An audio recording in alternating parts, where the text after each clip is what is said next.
You're listening to BGR Pop Gospel Radio. Keep it locked right here, y'all. Bop Gospel Radio. And we are the sound of the community. Get ready for Rachel Raquel. She's our host today for On the Set.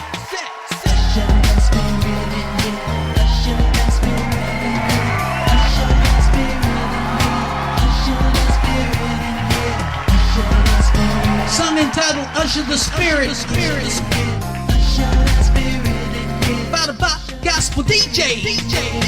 My joy, my heart, my peace, my world, my hope, my light, my love, my Lord, my Redeemer, there for me. In Jesus Christ I be. I'ma live my life holy, and Lord, I give you praise. God bless every ear that hears and receives the sound of the community. Bop Gospel DJs. This portion of the show is sponsored by Bedloo. Let the world help you decide. Download the app today. That's Bedloo. BEDLOO. You're my everything. More new music. Yes, you are. Gospel DJs. And if you like what you're hearing, subscribe to our YouTube channel. We are the sound of the community. Right about now, it's time for On the Set.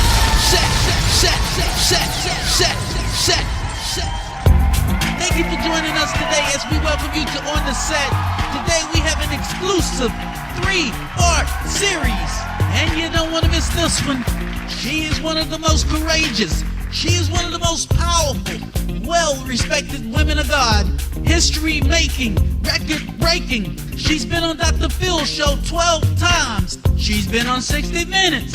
She is our civil rights activist and most highly respected attorney, Mrs. L. Wallace PATE. You keep it locked right there on BGR, Bop Gospel Radio, Los Angeles, California, as we continue to be the new #1 Sound of the community. Gospel Radio. Keep it locked right here on Pop Gospel Radio. Listen, one goes with me, the other one you get rid of immediately. Yes, sir. Hey, and I mean bury it deep in the ground. Yes, sir. Goodness, I'm stuck. I can't make a decision over here. Hey, boss, just use Bedloo, sir. Bedloo, Yeah, it's a new voting app to let your friends vote instantly to help you make a decision. I ain't got no friends. I mean associates, sir. Yeah, well, let's go. You can't borrow money from the mob and not pay it back. I'll get you your money. Hey, stop! The Don just posted a bedroom. You gotta vote. You too.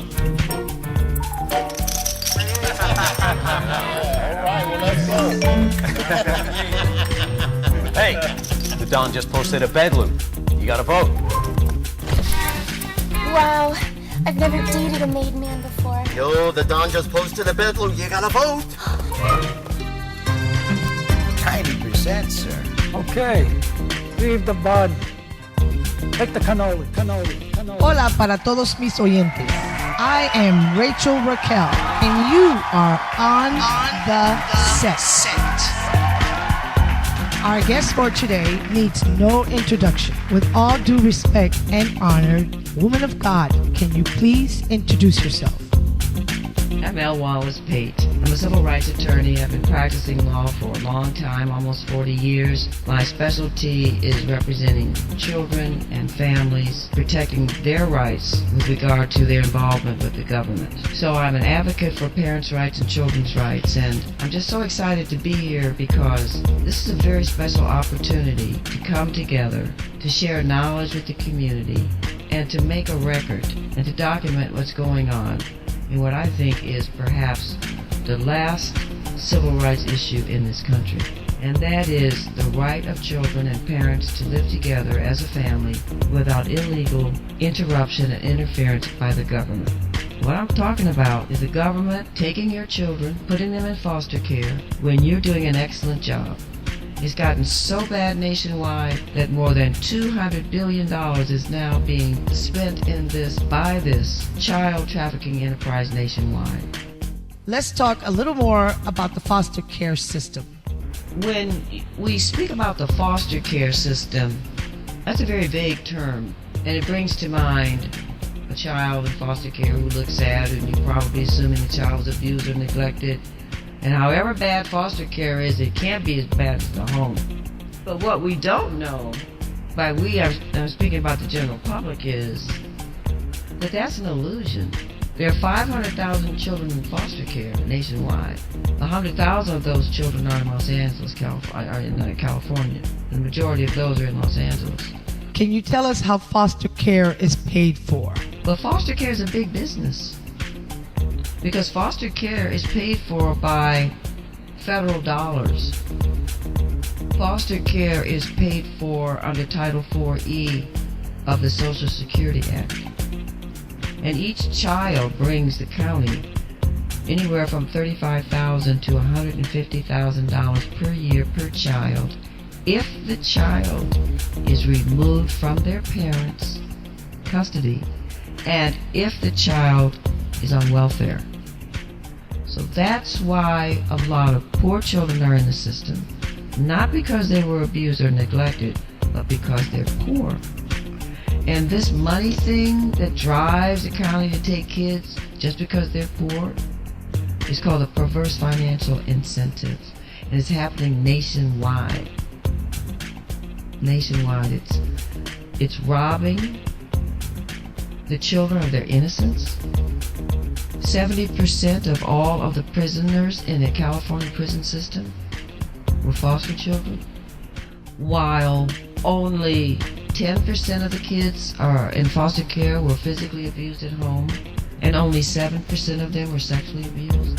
The rest of the kids in the foster care system, the 87%, were never abused or neglected at all, and the majority of those children who lose their innocence were well cared for at home, they were loved, they were happy, and they were healthy. This is America's shame. This is America's best kept secret. How long have you been in your profession? When was the Watts riot? I was a social worker during the Watts riot in 1965. I was 8 months pregnant. I was a social worker in Watts. That was my beat. 109th and Grape Street. I had to go out there. I was an eligibility worker, and I was 8 months pregnant, and my seatmate had just been murdered. It was right during the riots. So I went out there in my little pregnant dress that I had sewed myself, thinking that even though I'm a light-skinned sister, everybody's going to know me because that's the way I grew up. So I was just strutting out there, my little 90 pounds, my 8 or 9 months pregnant, talking about, somebody looked at me wrong. I said, well, I can't get you. I know somebody who will. So that's when I started social work. And my daughter's going to be 50. I was pregnant, and that's the one who went to Stanford undergraduate. She's been a lawyer for 22 years. I had a dream when I was a little girl that I always wanted to be a lawyer because when I grew up, they didn't have a special justice system for children, and they were putting children in prisons with adults, and I thought that was wrong. So I thought when I grew up, I would become a judge so that I could fix these kids so they would, I was only 8, what do I know? And so they wouldn't have to go in that system. And then, so I told my mom I wanted to be a lawyer, and she said, well, you can't do that.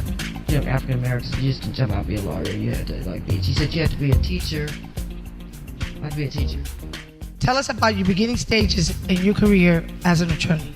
My vision, my dream to go to law school was because I wanted to help the children so they wouldn't go in the prison system. But I was only 8. By the time I grew up, they already had a juvenile justice system.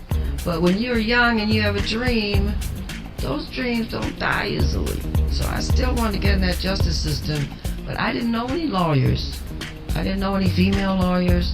All I know is that my daddy said that if he could do anything else, he would have been a lawyer. And I said, well, whatever that is, that's got to be good. So I told my mom I wanted to be a lawyer. She said, oh, no. It'll be hard. You need to be a teacher. I had no idea what she was talking about. But I went on anyway, and I went to night school. Go ahead. Can you educate our listeners on substance abuse? There is this misunderstanding. The substance abuse excuse is the pretext used to take children from their families when they're well cared for. In California, there's no law that says use drugs, lose your kid. We don't have that law. You can use all the drugs you want as long as you're doing 4 things. That you're providing regular care for your children. And regular care is not what somebody might think it is. We have a definition for that in the penal code. And that's 4 things. If you have a roof over your head and you're taking it's appropriate for your kids, you don't have wires hanging down and your utilities are operating and you have water, it's a functional home. That's adequate. Your children have adequate and appropriate clothing. And they have adequate and appropriate food and adequate and appropriate medical care. The law is very clear, and has been the law since 1990, that you cannot, just because you use drugs, you cannot lose your kids. For example, if you were to smoke marijuana in the evening after your kids were asleep, if your kids never saw you using drugs or being under the influence of drugs or selling drugs, then you can use your drugs. But that's not what they're telling people. That's not what they're telling people. They, meaning the government, they meaning Child Protective Services, are taking children just because their parents had a drug screen or a drug test. But in California, there has to be a connection between your drug use and your ability to parent.